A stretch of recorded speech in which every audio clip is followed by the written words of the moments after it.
அவங்க ரெண்டு பேரும் சொன்னதை இப்ப நானும் ரிப்பீட் பண்றேன். திமுக ஒரு தீய சக்தி, திமுக ஒரு தீய சக்தி, திமுக ஒரு தீய சக்தி, திமுக ஒரு தீய சக்தி. தீய சக்தின்னு சொல்றாங்க. பாரதிய ஜனதா கட்சியும் தீய சக்தின்னு பல காலமா சொல்லிட்டு இருக்கிறோம். அதனால இது ஒண்ணும் தீய சக்தி தான் திமுக. தீய சக்தின்னு ஒரு வீட்டில் இருக்கக்கூடிய பெண்மணி இன்னைக்கு சொல்றாங்க. எனக்கு அதான் முக்கிய கண்ணம்.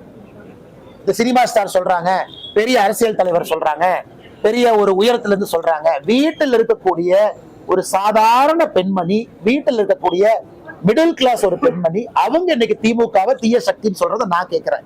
எனக்கு அது பெரிய வார்த்தை. ஏன்னா இன்னைக்கு சாதாரண அடித்தட்டு மக்களுடைய வாயிலிருந்து திராவிட முன்னேற்ற கழகம் தீய சக்தின்னு சொல்ல ஆரம்பிச்சிருக்கிறாங்க. அது வாக்கு பெட்டியில இவிஎம் மிஷின்ல அது மாறும். அதனால் திமுக தீய சக்தி என்பது ஊரறிந்த ஒன்று. யாரோ ஒருத்தர் மேடையில சொல்லித்தான் தெரியணும்னு அவசியம் இல்லை. புரட்சி தலைவர்ல எப்பவோ அதை சொல்லிட்டாங்க. தீய சக்தி என்கின்ற வார்த்தை அது திராவிட முன்னேற்ற கழகத்தினுடைய அடையாளம். அதுல எந்த மாற்று கருத்து இல்லைங்க. அதே மாதிரி அவர் செங்கோட்டையன் வந்து புரட்சி தலைவி அம்மா, அப்புறம் புரட்சி தளபதி பேசியிருக்காரு. அது செங்கோட்டையன்னா அவருடைய அரசியல். அவரு பயணம் செஞ்சிருக்கிறாங்க. 50 ஆண்டு காலம் ஒரு இயக்கத்தில் இருந்திருக்கிறாங்க. அவருக்கு சொல்வதற்கு எல்லா உரிமையும் இருக்கு.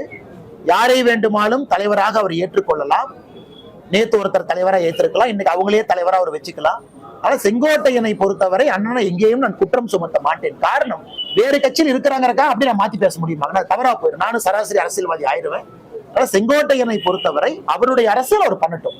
மோதுவது தேர்தல் களத்துல வாக்குப்பெட்டியில மோதுவது. ஆனா செங்கோட்டையன் அவர்கள் இந்த கொங்கு பகுதியினுடைய சீனியர் மோஸ்ட் பொலிட்டீஷியன்.